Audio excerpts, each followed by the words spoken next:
Hello everyone, আসসালামু আলাইকুম। আমি বুশরা চলে আসছি আরেকটি নতুন ভিডিও নিয়ে। আজকে বেসিক্যালি চলে যাইতেছি ঢাকার বাসায়, অনেকগুলা কাজ আছে তাই, আর ওখানেই থাকা হবে। এই তো চলে আসছি ঝুমুরে। আজকে একা একা যাব, সময় তো অনেকে থাকে তো ওদের সাথে যাওয়া হয়, ওরা এখন নাই তো একা একা যাইতে হইতেছে।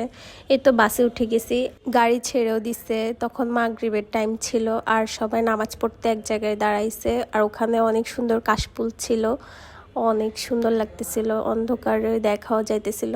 আর এখানে আমার মনটা অনেক খারাপ, একা একা ট্রাভেল করতেছি, এত বোরিং লাগতেছিল।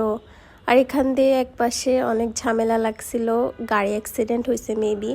আমি তো এটা দেখি আরও ভয় পেয়ে গেছি। আর আমার গাড়িতে এত বোরিং লাগছে, আমি অনেক কিছু নিয়ে নিয়েছিলাম খাওয়ার জন্য। খাইতে খাইতে চলে আসছি কুমিল্লা হোটেলের সামনে। তো এই তো নেমে গেছি গাড়ি থেকে, আর আমি একটু ফ্রেশ হয়ে নিছি। আর আমি বেশি কিছু খাই নাই, চা খাইছি আর হাবি জাবি কিছু নিয়ে নিছিলাম, কেননা বাসা গিয়ে ভাত খাবো। অনেক ক্ষুধা ছিল তাই আর এখানে ক্ষুধা নষ্ট করি নাই। তো এখান দিয়ে অনেক সুন্দর চাঁদ ছিল, তাদের একটু ভিডিও করতেছি। আর আমার কেন জানি না খালি চোখে সব কিছু বেশি ভালো লাগে। তো এই তো আবার বাসে উঠে গেছি। আর এই নদীটা অনেক সুন্দর, ওই সাইডে এত সুন্দর লাইটিং চলতেছে, আর নৌকাও ছিল। আসলে খালি চোখে আমার থেকে সবচেয়ে বেশি ভালো লাগে এক কথায় বলতে গেলে।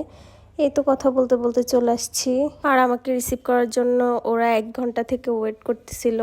এই তো রিক্সায় চলে আসছি বাসার সামনে, আর বাসায় চলে আসছি।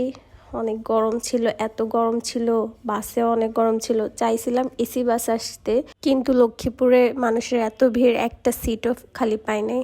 এই তো চলে আসছি বাসায়। আজকের ভিডিওটা এখান পর্যন্ত। সবাই ভালো থাকবেন, সুস্থ থাকবেন। আল্লাহ হাফেজ অ্যান্ড থ্যাংকস ফর ওয়াচিং।